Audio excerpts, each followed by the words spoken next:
Assalamualaikum warahmatullahi wabarakatuh. Perkenalkan, nama saya Ahmad Fadilah Julhak, biasa dipanggil Fadilah. Di sini saya izin mempresentasikan tentang pembuatan etanol dari limbah kulit jeruk Bali. Oke, sebelumnya apa itu bioetanol? Bioetanol merupakan etanol yang berasal dari sumber hayati. Bioetanol bersumber dari gula sederhana, amilum, dan selusa.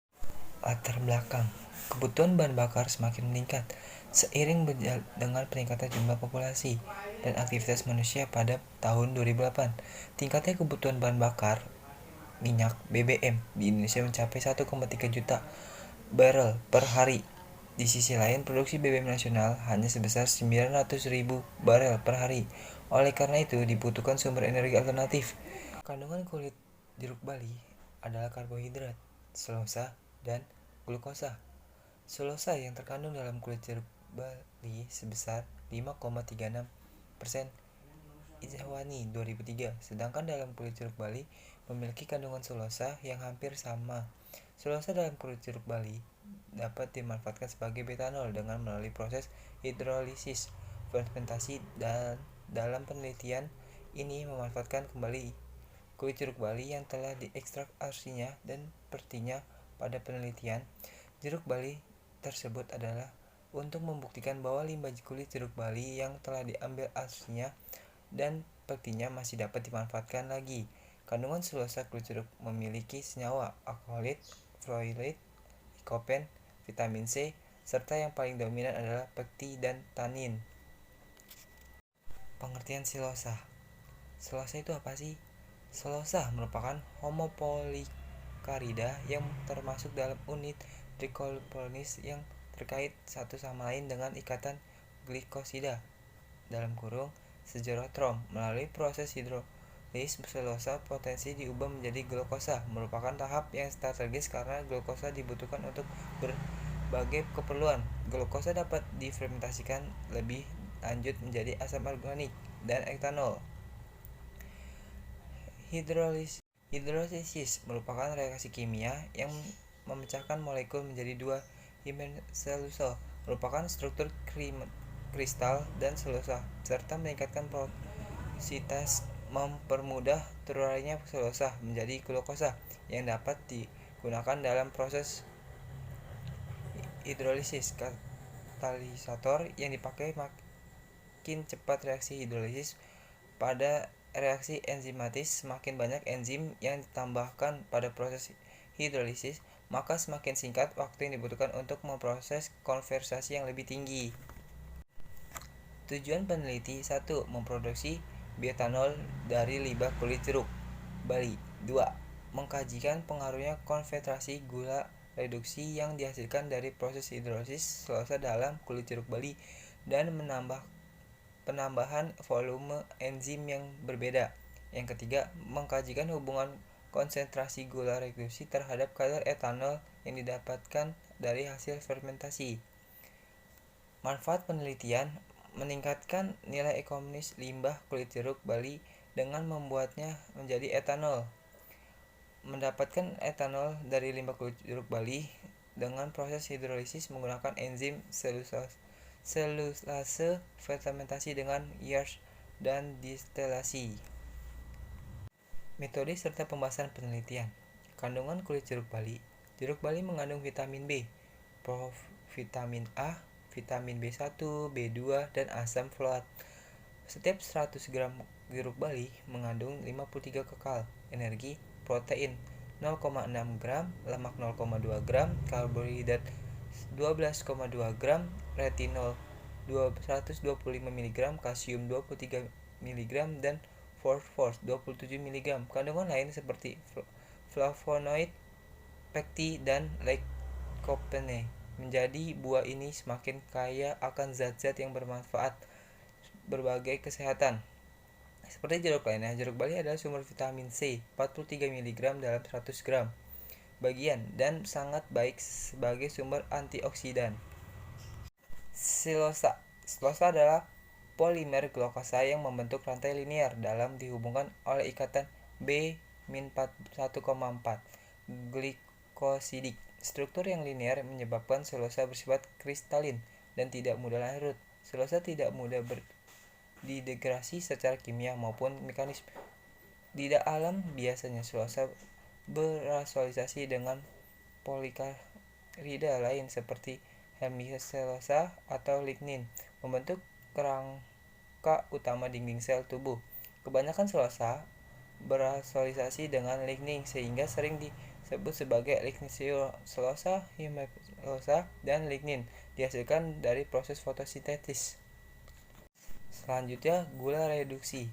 Gula reduksi merupakan golongan gula karbohidrat yang dapat mereduksi senyawa-senyawa pemerintah elektron. Contohnya adalah glukosa dan fruktosa. Ujung dari suatu gula reduksi adalah ujung yang mengandung gugus aldehyda atau keton bebas. Semua monosakarida, fruktosa, galaktosa, dan glukosa, dan disakarida, laktosa, dan maltosa, kecuali sukrosa dan pati polikarida termasuk sebagai gula reduksi.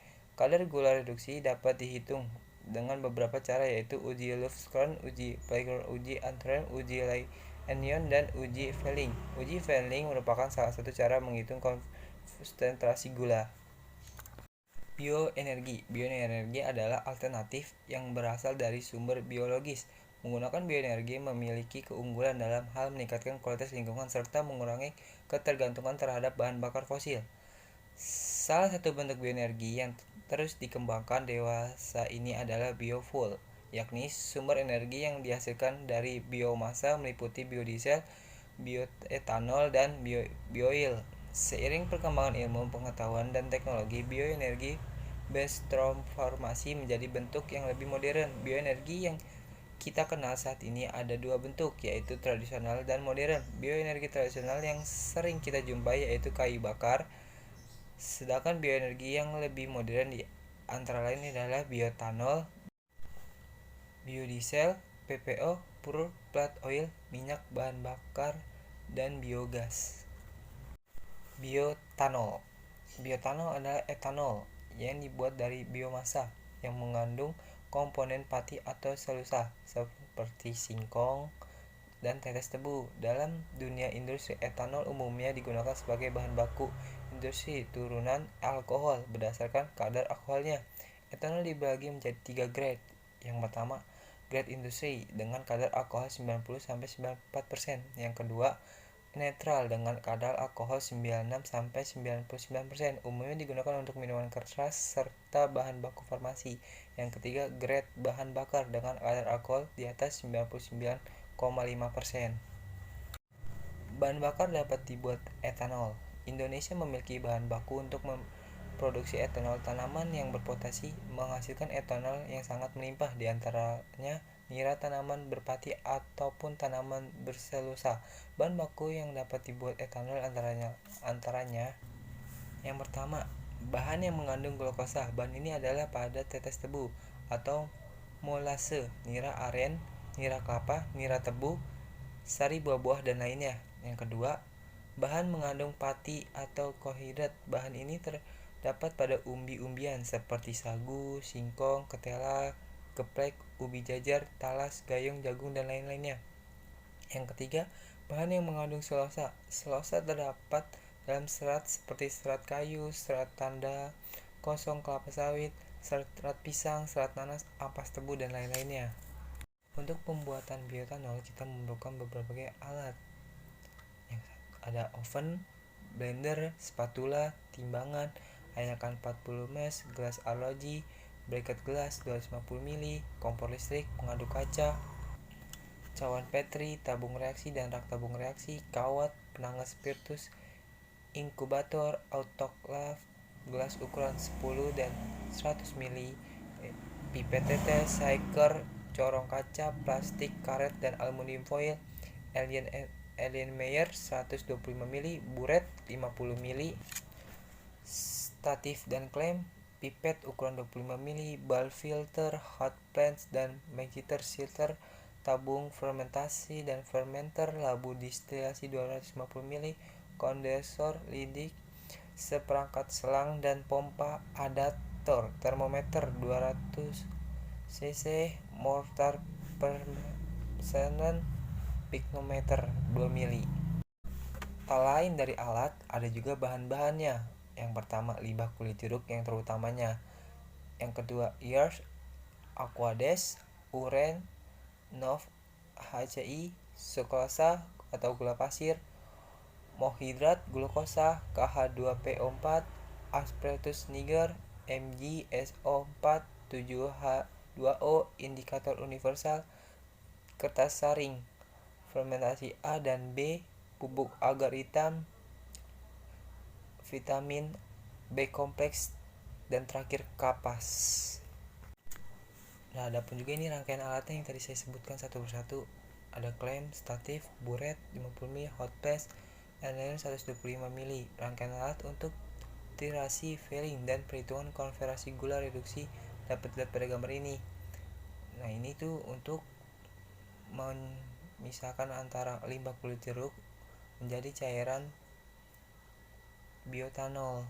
Selanjutnya adalah fermentasi. Fermentasi menggunakan alat botol fermentasi, hidrolisat, selang bening, botol berisi air. Ini adalah salah satu contoh alat fermentasi. Fermentasi antara limbah dengan air untuk menjadi suatu bioetanol. Selanjutnya ada rangkaian alat distilasi. Ada termometer, labu distilasi, kompor listrik, selang, kondensor, adaptor, penumpang, pompa. Nah, ini tuh untuk alat distilasinya, teman-teman. Bisa lihat di gambar berikut. Untuk melakukan suatu fermentasi juga terhadap limbah kulit jeruk menjadi bioetanol. Ini salah satu rangkaiannya. Oke, ini akan ada alat, ada bahan, ada rangkaian alat, pasti ada cara kerjanya. Cara kerjanya bagaimana sih? Yang pertama, preparasi bahan. Dalam tahap preparasi bahan, langkah-langkah yang dilakukan ada sebagai berikut. Mengeringkan dan menghaluskan limbah kulit jeruk bali. Yang kedua, mengayak serbuk kulit jeruk bali dengan ukuran ayakan 40 ml untuk meratakan sesuai ukuran yang sama. Selanjutnya ada tahap inokulasi Ampelligus niger. Dalam tahap inokulasi, langkah-langkah yang dilakukan adalah sebagai berikut. Mensterilkan tabung reaksi dalam autoklav pada suhu 120 Celcius selama 20 menit. Sebelum dipakai tabung reaksinya, kita harus mensterilkan terlebih dahulu agar terhindar dari bakteri-bakteri yang lain. Yang kedua, mendidihkan air bersih sebanyak 100 ml.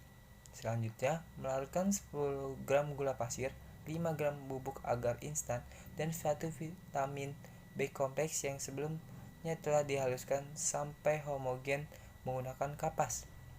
Selanjutnya, memiringkan dan mendidihkan adonan agar dalam tabung reaksi. Membakar kawat dengan penaga spiritus sehingga berwarna merah dan mendinginkan kawat dengan mengibas-ngibaskan ke udara. Selanjutnya, mengambilkan Aspergillus niger dari media lama dengan ujung kawat.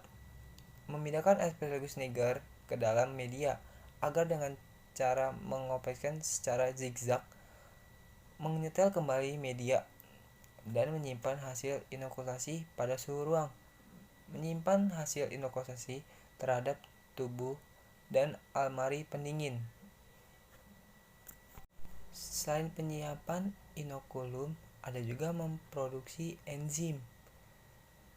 Memproduksi enzim itu bagaimana? 1. Menimbangkan 20 gram serbuk kulit jeruk bali, memasukkan ke dalam beker gelas 250 ml dan menambahkan nutrisi urea 0,03 gram, Msg SO 4,7H20,0,05 gram, KH2PO 4 0,0023 gram. Yang kedua, menambahkan 80 ml aquades ke dalam media tersebut. Mengatur pH 5 lalu mensterilkan media dalam autoclave pada suhu 120 derajat Celcius selama 15 menit. Mendinginkan media yang telah disterilkan. Yang selanjutnya, menambahkan suspensi sprosa Aspergillus niger sebanyak 10 ml pada media tersebut. Menginkubasi media pada suhu kurang lebih 30 Celcius dengan waktu fermentasi 96 jam. Pengambilan enzim. 1. Mengekstrak hasil fermentasi dengan aqueous sebanyak 100 ml, kemudian mengekspakerkan pada rotasi shaker dengan kecepatan 150 rpm selama 1 jam. Yang selanjutnya, memisahkan cairan hasil fermentasi dengan menggunakan kertas saring, menyimpan enzim yang diperoleh dalam lemari pendingin dan siapkan digunakan. Proses hidrolisis enzimatis. Dalam tahap hidrolisis enzimatis, langkah-langkah yang dilakukan adalah sebagai berikut. A. Memasukkan 10 gram serbuk kulit jeruk bali ke dalam elemen enyer 120 ml, lalu menambahkan 100 ml aqueous dan mengatur pH 4-5. B. Kemungkinan memanaskan bubur dalam autoclave pada suhu 100 Celcius pada 30 menit. Mendinginkan bubur kulit jeruk bali. Menambahkan enzim selose sebanyak 3,5,7 dan 9 mili sesuai pelakuan ke dalam bubur kulit jeruk bali tersebut, lalu tutup rapat dengan plastik karet. Kemudian menghasilkan campuran pada rotasi shaker 160 rpm selama 9 jam. Menghitung konsentrasi gula. Dalam tahap menghitung konsentrasi gula, langkah-langkah yang dilakukan adalah sebagai berikut. A. Standarisasi larutan filling. 1. Membuat larutan gula standar dengan konsentrasi tertentu. Menghitung konsentrasi larutan gula. Mengambil 5 ml filling A dan 5 ml filling B ke dalam N-layer. Kemudian ditambahkan 20 ml aqueous dalam N-layer. Yang keempat, memitrasi larutan filling A plus B aqueous dengan larutan gula standar dalam kondisi mendidih dan diaduk. Kesetimbangan tercapai ketika larut filling menjadi bening dan terbentuk endapan merah bata. Selanjutnya, mengurangi tirta sari sebanyak 3 kali. Menghitung konsentrasi gula hidrosat. Mengambil cara hasil hidrosat sebanyak 10 ml, encerkan hidrosat dengan 100 ml aqueous. Mengatur pH larutan sampai hingga netral. Mengambil 5 ml filling A dan 5 ml filling B ke dalam N-layer, kemudian ditambahkan 20 ml aqueous dalam N-layer. Mentistrasikan larutan filling A plus B plus aqueous dengan larutan sampel dalam kondisi mendidih dan diaduk. Campur tuh semuanya dari antara A plus B dan aqueous. Kesetimbangan tercapai ketika larutan filling menjadi bening dan terbentuk endapan merah bata. Mengurangi tirta sebanyak 3 kali. Fermentasi hidrosat. Dalam tahap fermentasi hidrosat, langkah-langkah yang dilakukan adalah sebagai berikut. Menambahkan bubur kulit jeruk bali yang telah dihidrosi dengan 4 gram yeast dan mengaduk sampai homogen. B. Setelah itu, memasukkan bubur ke dalam tabung fermentasi dengan memasukkan ujung selang ke dalam air agar tidak terjadi kontak langsung dengan udara. Selanjutnya, menfermentasikan bubur selama 5 hari, memisahkan larutan residu sehingga diperolehkan filtrat. Distilasi. Dalam tahap distilasi, langkah-langkah yang dilakukan adalah sebagai berikut. Merangkai alat distilasi. Masukkan firasat ke dalam labu distilasi dalam rangkaian. Mendistilasikan firasat dalam labu dengan suhu 90 Celcius hingga tidak ada tetesan kembali. Mengukur distilasi yang diperoleh. Menguji distilasi yang diperoleh. Dalam tahap menguji distilasi yang diperoleh, uji distilasi, langkah-langkah yang dilakukan adalah sebagai berikut. Mengkalibrasikan pigmometer untuk mendapatkan volume pigmometer sebagai sebenarnya. Yang kedua, menimbang pigmometer kosong untuk mendapatkan massa pigmometer kosong. Yang ketiga, mengisi pigmometer dengan distilat, kemudian menimbang untuk mendapatkan massa pigmometer dan isi. Menghitung distilasi densitas distilat. Dari semua penjelasan di atas, adapun kesimpulannya. Kesimpulannya adalah yang pertama, pembuatan etanol dari limbah kulit jeruk bali dapat dilakukan dengan beberapa tahap. yaitu tahap fermentasi bahan ekulasi, pembuatan enzim, hidrolisis, enzimatik, fermentasi, dan distilasi. Enzim eulase dari jamur Asparagus niger dapat digunakan untuk menghidrolis kulit jeruk bali. Kesimpulan yang kedua, variasi penambahan enzim mempengaruhi konversi gula reduksi yang dihasilkan. Konversi gula reduksi sebesar diperoleh pada penambahan volume enzim 9 mili, yaitu 0,016 m. Semakin banyak penambahan volume enzim, konversi gula reduksi semakin meningkat pada waktu yang sama. Selanjutnya, kesimpulan yang ketiga, konsentrasi gula reduksi berbanding lurus dengan kadar etanol. Semakin besar konsentrasi gula reduksi, semakin meningkatnya kadar etanol yang diperoleh pada percobaan dengan fermentasi selama 5 hari. Etanol diperoleh mempunyai kadar 40,268% VOLV. Oke, terima kasih atas presentasi saya pembuatan bioetanol dari kulit jeruk bali. Bila ada kata mohon dimaafkan. Jangan lupa untuk tetap semangat serta istirahat agar tetap jaga kesehatan untuk kembali menghadapi kehidupan. Sekian, terima kasih. Salam.